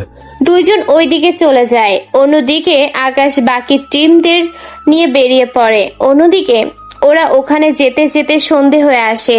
ওরা নিজেদের পজিশন নিয়ে নেয়। তোমরা নিজেদের পজিশন নিয়েছো তো? চিন্তা করবেন না, আমরা নিজেদের পজিশনে আছি। আমরা কি এখনই অ্যাটাক করব? এখন না, আগে জায়গা পুরো অন্ধকার হোক তারপর। কেননা এতে করে ওয়াইফাই থেকে শুরু করে সবকিছু বন্ধ থাকবে। এই মিশন শেষ করে আমরা আবার হাঁটা দিব অন্য আরেকটি মিশনের দিকে। তাই আমাদের এই মিশন আজ রাতের মধ্যে শেষ করতে হবে। চিন্তা করবেন না স্যার, মিশন খুব তাড়াতাড়ি আমি শেষ করব। এখন শুধু অপেক্ষার পালা। এইদিকে যাদের তার নষ্ট করতে পাঠিয়েছে ওরা টাওয়ারের কাছে গিয়ে ভাবতে থাকে কি করবে, কেননা ওখানে এত তার ছিল যে বলার বাহিরে। কেননা ওখান থেকে কোন তার কাটবে ওটাই ওরা বুঝতে পারছে না। তাই ওরা বুদ্ধি করে ওখানে একটা বোমা ফিট করে রেখেছে। বোমাটা ব্লাস্ট করার 1 মিনিটের মধ্যে ওই জায়গায় সব কারেন্ট অটোমেটিক চলে যায়। অন্যদিকে আকাশ ওর টিমদের বলে, যে সুযোগের অপেক্ষা করেছিলাম ওই সুযোগ আমরা পেয়ে গেলাম। তাই এখন সময় নষ্ট করা যাবে না। তোমরা 10 জন 10টা জায়গায় গিয়ে লুকিয়ে পড়ো। ওখান থেকে যারা বাইরে বের হবে বা ফালাতে থাকবে তাদের শুট করে মেরে ফেলো। তবে সাবধান, কালার দেখে গুলি করবে। তবে তোমাদের আরো একটা কথা খেয়াল রাখতে হবে। কি কথা স্যার? তাছাড়া আপনি কিছু কথা নিজের মধ্যে রেখে দেন। বেশি কথা বলবে না, যা বলতেছি শুধু শুনতে থাকো। তোমরা নিজেদের বুকের দিকে তাকাও। সবগুলো অফিসার নিজেদের বুকের দিকে তাকিয়ে দেখে একটা লাল কালারের ম্যাগনেট লাগানো আছে। স্যার এটা কি? এটা ম্যাগনেট। এটার সাহায্যে তোমরা নিজেদের চিনতে পারবে। তাই এখন তোমরা সামনে এগোতে থাকো। আপনি কি করবেন? তোমাদের যা বলেছে তা করো আগে তোমরা। ঠিক আছে, তাই হবে। ওরা সামনে এগোতে থাকে। কিছু দূর যাওয়ার পর ওরা অনেক বড় একটা আস্তানা দেখতে পায়। ওই আস্তানার কাছে যায়। ওখানে কোনো সিকিউরিটি ছিল না, তাই ওরা একটু বেশি অবাক হয়। স্যার এখানে তো কেউ নেই। ওরা কি তাহলে সতর্ক হয়ে কোথাও চলে গেছে নাকি? স্যার এখন তাহলে কি হবে? তোমরা এখানে থাকো। আমি যদি ভিতর থেকে কোনো সিগন্যাল দিই তাহলে তোমরা ভেতরে আসবে। কিন্তু স্যার আপনি একা একা কেন? আমরাও আসবো। তোমাদের আসাটা ঠিক হবে না। আমি যা বলতেছি তাই করো। ঠিক আছে। আকাশ ভেতরে যেতে থাকে। অন্যদিকে ওখানে গিয়ে কোনো কিছু আকাশের চোখে পড়ে না, কেননা ওখানে সবকিছু ফাঁকা ছিল। এইদিকে 5 মিনিট পর পার হয়ে গিয়েছে, কিন্তু আকাশ কোনো সিগন্যাল দিচ্ছে না। স্যার এখনো কেন আসছে না বুঝতে পারছি না। তা একবার ভিতরে গিয়ে কি দেখে আসবো স্যার? যাওয়ার দরকার নেই। তাছাড়া স্যার যখন বলছে উনি সিঙ্গেল দিবে তখন ওনার সিঙ্গেলের অপেক্ষা করতেছি। ঠিক আছে স্যার, কিন্তু ওনারা কোনো বিপদ হয়েছে কি না তা তো দেখতে হবে। অপেক্ষা করতে থাকো। 10 মিনিট যাওয়ার পর আকাশ ওখানে কিছু ক্লু পায়। ওই ক্লু এর উপর ভিত্তি করে আরো কিছুক্ষণ সব দেখতে থাকে। কিছুক্ষণ সময় যাওয়ার পর একটা দরজা দেখতে পায়। সে দরজা অন্য সব দরজা থেকে একদম আলাদা। তাই ওই দরজার বাইরে আসে। আকাশকে দেখে বাকি অফিসারগুলো জিজ্ঞেস করে, স্যার কোনো কিছু পেয়েছেন? হ্যাঁ পেয়েছে, আসো আমার সাথে। বাকি লোকের এখানে লুকিয়ে অপেক্ষা করতে থাকো, কেননা যে কোনো দিক দিয়ে আক্রমণ হতে পারে। ঠিক আছে। আকাশ ওদের ভেতরে নিয়ে যায়। ওখানে কিছু দরজা দেখাতে থাকে আকাশ। ওরাও দেখতে থাকে। অন্যদিকে ওরা অনেক খোঁজাখুঁজির করার পর একটা সুইচ দেখতে পায়। তাই ওই সুইচ চাপ দিতে দরজাটা সরে যায় এবং নিচ থেকে একটা বক্স ওঠে। আমার সাথে 2 জন আসো। যদি ভিতরে সব ঠিক থাকে তাহলে আমরা ভিতরে আসবো। যদি কোনো ঝামেলা দেখি তাহলে কন্ট্যাক্ট করবো, তখন তোমরা আসতে পারবে। ঠিক আছে স্যার, তাই হবে। কিছু অফিসারকে নিয়ে ভেতরে ঢুকে যায়। কিছুক্ষণ পর ওই বক্স নিচে যেতে থাকে। নিচে গিয়ে ওরা আশ্চর্য হয়ে যায়, কেননা ওখানে মাঝখানে ফাঁকা আর চারপাশে অনেক দেয়াল আছে, তার মাঝে অনেক দরজা। স্যার এতগুলো দরজা এখানে? স্যার আমরা তো ক্যামেরা দ্বারা দেখতে পারবো। তা তো আমরা এখনো দেখতেছি। এই রুমটা কার্বন পলিটর দিয়ে প্রস্তুত করা, তাহলে এর ভেতরে কিছু দেখতে পারবো না। এখন তাহলে উপায়?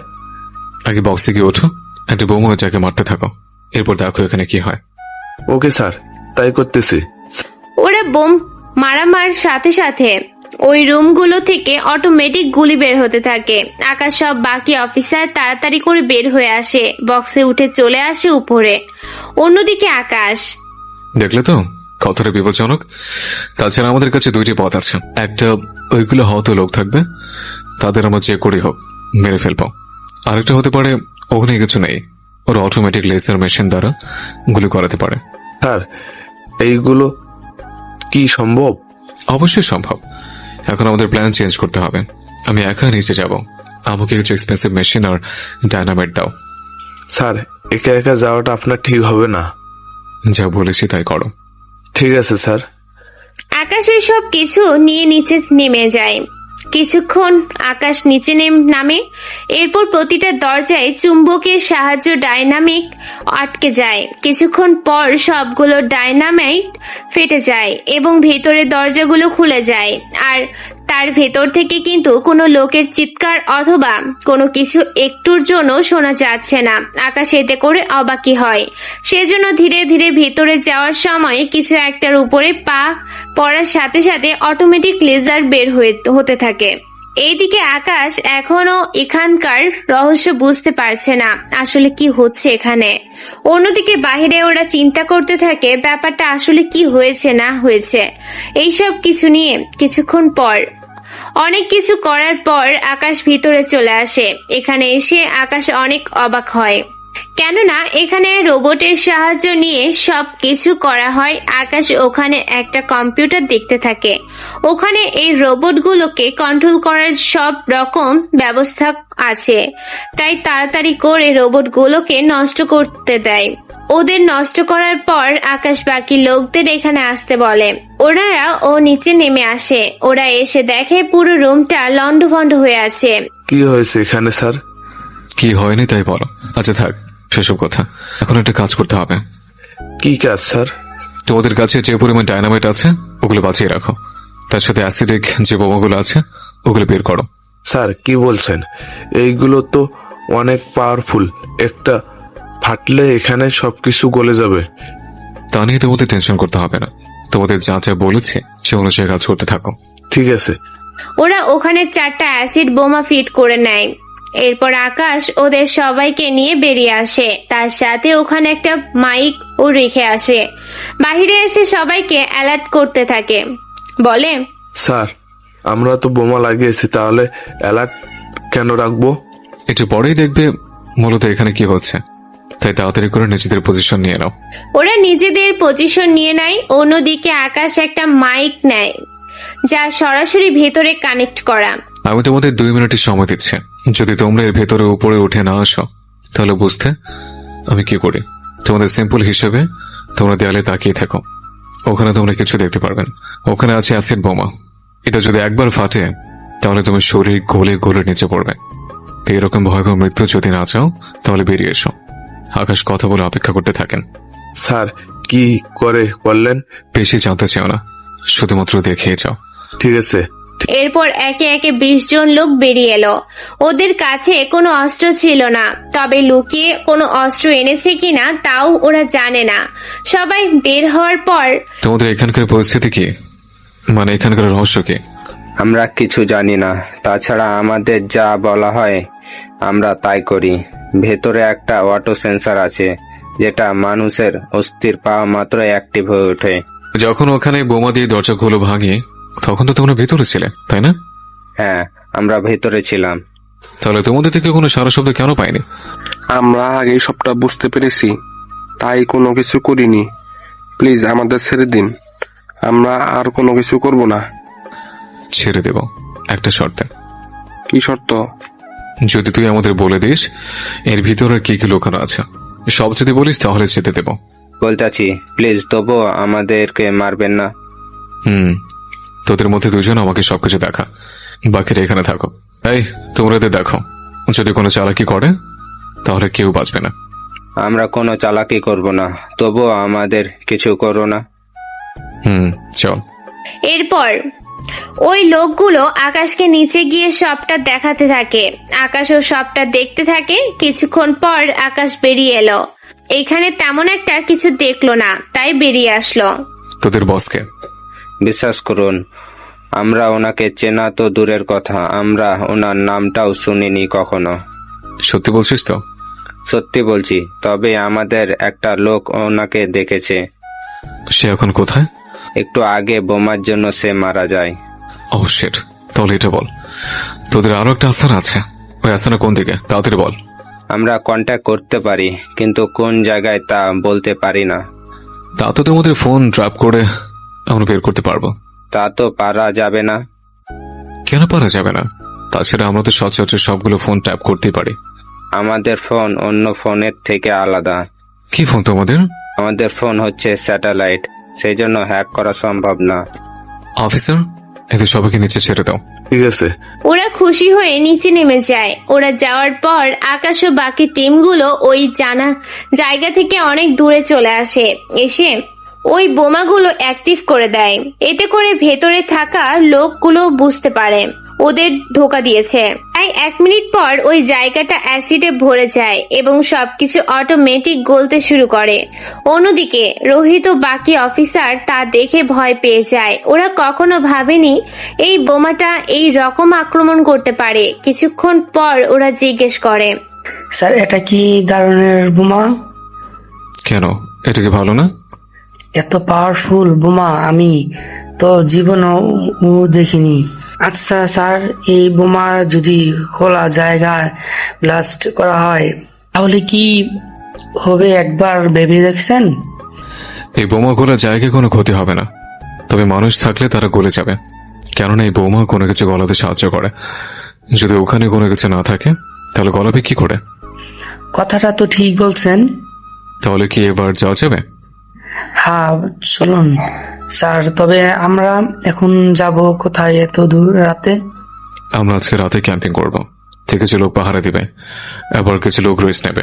কিন্তু স্যার আর 3টা ঘন্টার পর ভোর হয়ে যাবে। সমস্যা নেই, ভোর হলে আমরা অন্য জায়গায় যাব এবং তার সাথে আমাদের হাতিয়ারও চলে আসবে। তাহলে তো ভালো, কিন্তু স্যার একটা কথা বলবো, আপনি যদি কিছু মনে না করেন। কি কথা বলো আমাকে। স্যার আমি এই আর্মি কমান্ডের হেড, আমার উপরে শুধুমাত্র আমার বড় স্যার, কিন্তু উনি আমার সাথে কেন প্ল্যান করেনি, কিন্তু আপনার সাথে ঠিক ওই প্ল্যান করে। এর কারণ কি স্যার? ওই মেশিনে কি কি হবে না হবে এই ব্যাপারে কোনো কিছু আমি জানি না। কখন কোথায় কি আসবে এই ব্যাপারে তো কিছুই আমি জানি না। তার জন্য কি তোমার আফসোস হচ্ছে? আফসোস কিছুটা হচ্ছে। কেন? কারণ আমাকে স্যার কোনো তথ্য দিচ্ছে না, সেজন্য। চিন্তা করো না, আমি এখান থেকে চলে গেলে তো আর কোনো সমস্যা হবে না। স্যার আমরা মিশন কি সকালে করব নাকি রাতে? আমরা মিশন করব রাতে। সকালে আমাদের কাছে খাবার চলে আসবে, তোমরা খাবার খেয়ে রেস্ট নেবে। দুপুরে আমরা এখানে থাকবো, এখানে খাবার খেয়ে আমরা বের হব। আচ্ছা, এই মিশন তো আমরা দিনের করতে পারতাম। দিনের বেলায় ক্যামেরা কাজ করে না, তাই আমরা দিনের বেলায় মিশন শুরু করতে পারবো না। কিন্তু স্যার আমরা সারা মিশন করতে পারবো। তা পারবো, কিন্তু এতে রিস্ক 100% থেকে যাবে। তোমাদের সকালেরও দুপুরের খাবার দেওয়া হবে। এই খাবার খেয়ে তোমাদের আজকের দিন এবং রাত কাটাতে হবে, কারণ ওর মিশন শেষ করে আবার আমাদের ক্যাম্পে রওনা দেব। এখান থেকে আমি 2-3 দিন থেকে তারপর আমি আমাদের দেশে ফিরে যাব। ও বুঝলাম। এইদিকে ওরা পালাক্রমে যেতে জাগতে থাকে। সকালে ওদের জন্য খাবার আনা হয়। ওরা নিজেদের প্রয়োজনীয় খাবার খেয়ে নেয়, বাকি খাবার ওরা রেখে দেয়। এরপর আকাশ ওদের সবটা বলতে থাকে। খাবার খাওয়া শেষ করে আকাশ ওদের প্ল্যান বুঝাতে থাকে। ওরা সবকিছু বুঝতে থাকে। ওরা রেস্ট নিতে থাকে। দুপুরে খাওয়া শেষ করে ওরা হেলিকপ্টারে করে রওনা দেয় পরবর্তী মিশনের দিকে। ওরা আবারও ওখানে যেতে থাকে। ওই দিকটাই সামনের দিকে আকাশ কিছু একটা দেখতে পায়, কেননা ওখানে একটা লেজার গান দেখতে পায়। দূর থেকে কেউ মিশন দিয়ে লেজার মারতে থাকে। এতে করে বিমানে কিছুটা ক্ষতি হয়। আকাশ বিমান নিচে নামিয়ে নেয়, সাথে বাকি অফিসারও নেমে যায়। এটা কি হলো? ওরা কি করে আমাদের খবর জানতে পারলো? এটা ওরাই লিক করেছে। আমরা ওদের সাথে কন্ট্যাক্ট করার মতো বাকি সবগুলোর প্রস্তাব শেষ করে দিয়েছে, কিন্তু স্যাটেলাইটের তো সম্ভব না। এখন তোমরা অপেক্ষা করো, এটা অন্ধকার হলেই আমরা মিশন শুরু করবো ভাবছে, কিন্তু এখন সে পর্যন্ত অপেক্ষা করতে পারবো না। আমরা এখনই মিশন শুরু করব। তোমরা প্রস্তুত থাকো, সাবধানে তোমরা এগোতে থাকবে। ঠিক আছে। ওরা আস্তে আস্তে সামনে এগোতে থাকে। কিছুক্ষণ পর অন্ধকার হয়ে আসে। ওরা সব দিকে যেতে থাকে। কিছুক্ষণ পর ওরা গন্তব্য স্থানে চলে আসে। ওখানে আসার পর গত মিশনে যেভাবে তোমরা পজিশন নিয়েছো, এই মিশনে ঠিক সেভাবে পজিশন নাও। ঠিক আছে স্যার। কিছু অফিসার ওদের পজিশন নিয়ে নেয়। এরপর আকাশ ভেতরে যেতে থাকে, সামনে যাকেই পাচ্ছে তাকেই গুলি করতেছে। এভাবে প্রায় অনেক লোককে মেরে ফেলে। ভেতরে যতই যাচ্ছে বিপদ আরো বেড়েই চলতেছে। ওরা ওখানে গিয়ে অনেক অস্ত্র খরচ করে ফেলে, তবে অনেক লোকই মারা যায়। ওখানে ওরা 3 জন লোককে পায়, যাদের ওরা বাঁচিয়ে রাখে। দেখ, তোদের কাছে 2টা পথ খোলা আছে। প্রথমত, তোদের নেটওয়ার্ক কোনো কোনো জায়গায় আছে তা আমাকে বল। দ্বিতীয়ত, তোদেরকে কারা এসব অস্ত্র সাপ্লাই করে। বিশ্বাস করেন, আমাদের আর কোনো বস নেই। আমরা ওদের মতো কাজ করি, আমরা কিছু জানি না। তাই নাকি? তাহলে একটা বল, তোদের সব তাহলে কোথায় গিয়েছে? উনি তো এখান থেকে পালিয়ে গিয়েছেন। একদম মিথ্যে বলবি না। সত্যি বলতেছি, উনি একটা বিমানে করে চলে গিয়েছেন। আবারও মিথ্যে বলতেছিস? ও ঠিক বলেছে, আমি 10 মিনিট আগে একটা হেলিকপ্টার উড়ে যেতে দেখেছি। তাহলে কখন? কেন বললে না? স্যার, আমি তো ভেবেছিলাম ওই বিমানটা নিয়ে আক্রমণ করবে, তাই আমি ভাবলাম এখন তো দেখতেই পারবেন, সেজন্য আমি কোনো কথা বলিনি। এই, তোরা তাহলে বল, তোদের বস কোথায় থাকে, কোথায় পাওয়া যাবে তাকে? দেখুন, ওনার সম্পর্কে আমরা কিছু জানি না। আপনি যদি ওনাকে আমাদের মেরে ফেলেন তাও আমরা এটাই বলবো। তাহলে কি করব এখন স্যার? ওখানে যা করেছে তাই করো। ঠিক আছে স্যার। এরপর ওই জায়গার মতো এখানে ও বোমা দিয়ে সবকিছু গলিয়ে দেয়। ওখানে সবাইকে মেরে আকাশকে চলে আসে ক্যাম্পের ভেতর। ওখানে গিয়ে বড় স্যারের সাথে দেখা হয়। সত্যি আকাশ, তোমার বুদ্ধি আর সাহসিকতায় আমি অনেক খুশি। এই নাও, তোমাদের সাথে চুক্তি হওয়ার সবকিছু এখানে আছে। তোমাদের যাদের আনা হয়েছে ওদের সব ডলার দিয়ে দেওয়া হয়েছে, তাই এখন তোমরা চলে যেতে পারো। যদি কয়েকদিন পরও যেতে চাও তাহলে যেতে পারো। আসলে ওদের বস পালিয়েছে। সমস্যা নেই, তাছাড়া তোমরা বেঁচে এসেছো এটাই অনেক। ওকে না হয় আমরা পরবর্তীতে খুঁজে নেব। তাহলে আমরা আসি স্যার। ওখান থেকে আকাশ চলে আসে গেস্ট হাউসে। ওখানে এসে আকাশ ওর ভাইকে কল দেয়। কেমন আছিস আকাশ? এই তো ভালো ভাইয়া। তোর মিশন কি শেষ হয়েছে? তোর কোনো ক্ষতি হয়নি তো? আমি একদম ঠিক আছে, আমার কোনো ক্ষতি হয়নি। আমি 10 দিন পর আসবো। কেন আকাশ? এখানে তো আর কোনো কাজ নেই। আমার কিছু কাজ আছে, তাছাড়া ভাবের জন্য কসমেটিক্স এখনো কিছু কেনা বাকি আছে। যে তোকে দেখতে পারে না তার জন্য কিনা তুই? ভাইয়া, এ নিয়ে তো টেনশন করো না, কিছু হবে না। এইদিকে আকাশ এই দিন এখানে থেকে ওর ট্রিটমেন্ট করতে থাকে, কেননা আকাশ এই 10 দিনের ভেতরে ওর চেহারা ঠিক করে তারপর যাবে ওর দেশে। এইদিকে 10 দিন পর আকাশ দেশে আসে। আকাশ দেশে এসে চলে আসে নিজের বাড়িতে। বাড়িতে আসার পর অজি ও রোজা আকাশকে দেখেও চিনতে পারছে না, কেননা আকাশের আগের চেহারা এখন আর নেই। আকাশকে দেখে ওরা তো অবাক হয়, তার সাথে আকাশও কোনো কিছু বলে না। আকাশ ব্যাগ নিয়ে ভেতরের দিকে যেতে থাকবে, তখন আকাশ ওখানে ইরাকে দেখতে পায়। আকাশ তো অবাক হয় ইরাকে দেখে। এইদিকে আকাশের ভাই আবিরও ওর মাকে নিয়ে হসপিটাল থেকে আসতেছে, কেননা উনি আকাশের চিন্তায় অসুস্থ হয়ে গিয়েছে। এখন পুরো বাড়িতে আকাশ তাকিয়ে আছে ইরার দিকে। অদ্রি ও রোজা তাকিয়ে আছে আকাশের দিকে, তার সাথে আকাশ ওর ভাই আর মাকে দেখতেছে। এখন গল্পের ইন্টারেস্টিং হচ্ছে কি হবে এখানে, তা আপনারা জানতে পারবেন সিজন 2-র মধ্যে। সিজন 2-র মধ্যে আপনারা জানতে পারবেন আকাশের চেহারা কালো হওয়ার রহস্য, সবকিছু জানতে পারবেন। তাই সিজন 2 পর্যন্ত অপেক্ষা করুন। ধন্যবাদ।